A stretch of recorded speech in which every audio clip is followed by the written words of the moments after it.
And we are back with the third segment of the GSMC Basketball Podcast presented by the GSMC Sports Network. I apologize for that longer than normal wait.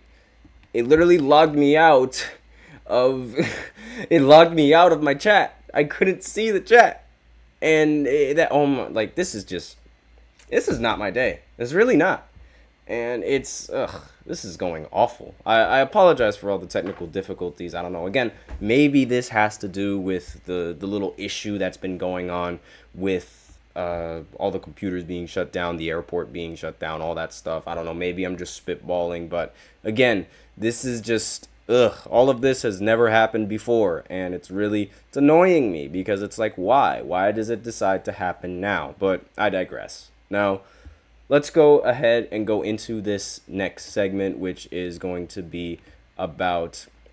Hold on just one second. I'm just going to adjust this image just so that way you guys can have an easier time looking at it. All right, there we go. Again, I apologize for that little issue. Hold on just one second. Okay, just move that there.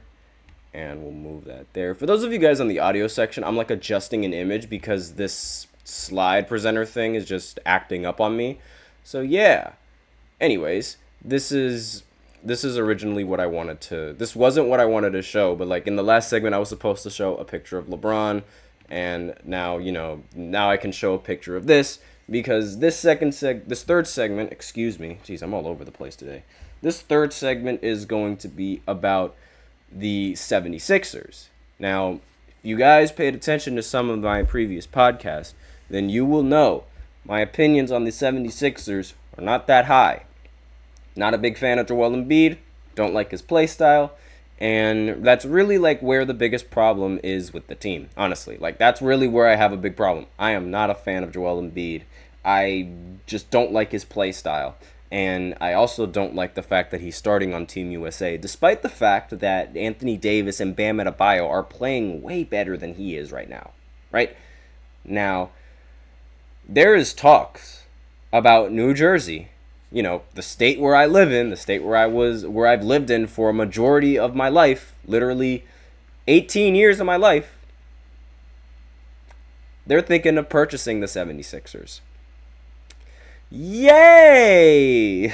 This is like the worst news that could have ever happened to me, because now I'm going to have to be a New Jersey whatever, if they decide to change their name, a New Jersey whatever team fan that they're going to name, New Jersey 76ers fan, and that's just going to be misery for me because I don't like Joel Embiid. I don't like his play style. I like Paul George, and Maxi's tough. Right? Like, Maxi's a great basketball player, but Joel Embiid, man, it's just... Anyways, the New Jersey Devils, they have reigned as the only New Jersey team in the franchise between all of the four core leagues. Obviously, the New Jersey Nets, they used to be a team until Jay-Z decided to relocate the team over to Brooklyn. That's why I've been a Brooklyn Nets fan, because, they used to be Jersey. That's the closest team that was New Jersey, like, in basketball. So, yeah. Now, since they moved, right, the New York Jets and, the New York Giants, they technically are, like, located in New Jersey, and also the New York Red Bulls, but they didn't really have the New Jersey title, right? Like, it's always New York Jets, New York Giants, despite the fact that they play in Jersey. And, the Devils, they're the only true New Jersey major franchise up until, this. Now, according to a report, this could change with recent decisions of an NBA team relocating to the state of New Jersey.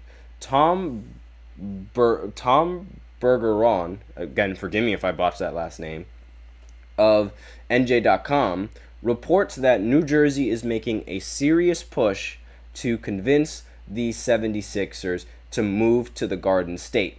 Although the Prudential Center has housed basketball before, such as the Nets when they needed a temporary home in the 2010 and 2011 season, and currently the NCAA's Seton Hall, the 76ers' proposed move would be to a new arena which would be built in Camden. So, it's not like they're really moving that far from Philly. They're just moving over a river to Camden. And four sources familiar with the situation confirmed the information to ROI&J, which was the site that reported this. The 76ers owner, who also happened to be the Devils owner, Harris Blitzer, Sports and Entertainment, have reportedly had discussions regarding the potential move for the last 2 months. Now, the lease agreement between the Wells Fargo Center and the 76ers ends following the 2030-31 NBA season. With that in mind, HBSE has attempted to build a new arena for the 76ers in Center City, Philadelphia, although those talks have hit a roadblock even though the Devils owner have pledged to self-fund the $1.3 billion project, the reporters say.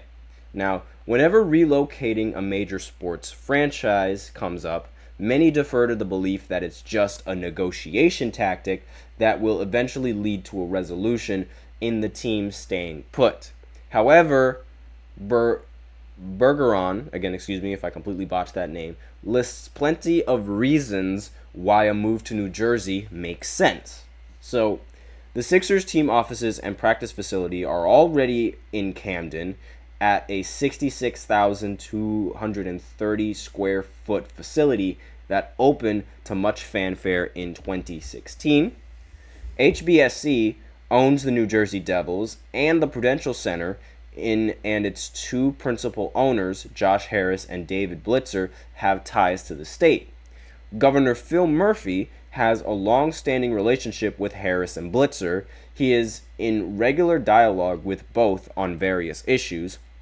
The state has available land in the Camden area, including along the waterfront, potentially a landing spot for an ultra-modern facility that has great views of the Philadelphia skyline.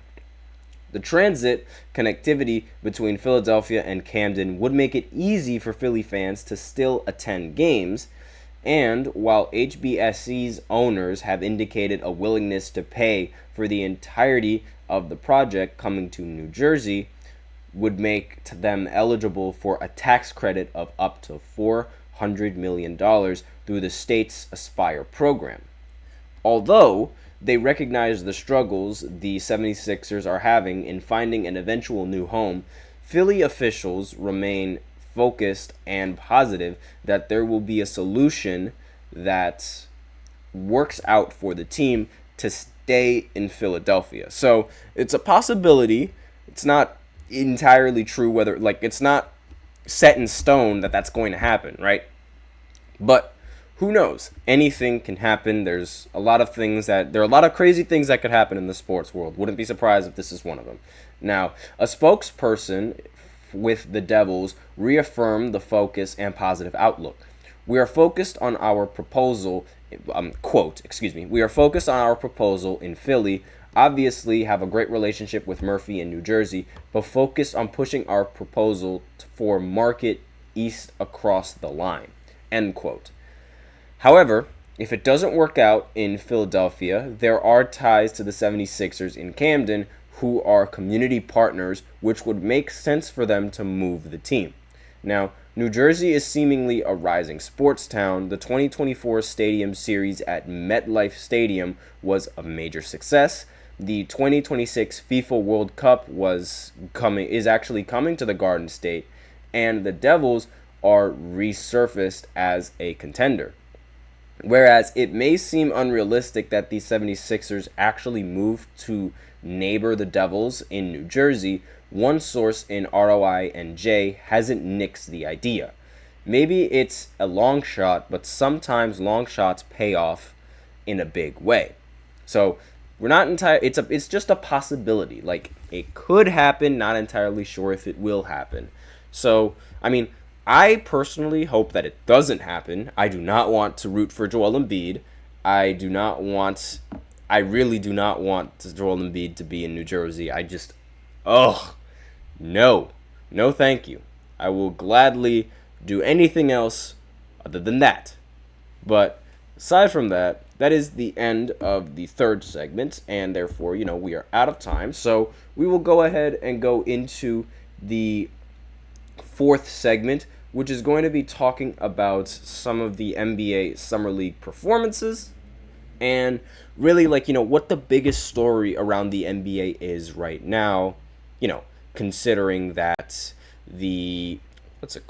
considering all of the stuff that's going on in the Summer League, because there is a lot of news, not really a lot of news, but there's a lot of fans are sort of starting to realize something, and I'm going to explain what they're realizing right after this short break, so be sure to stay tuned.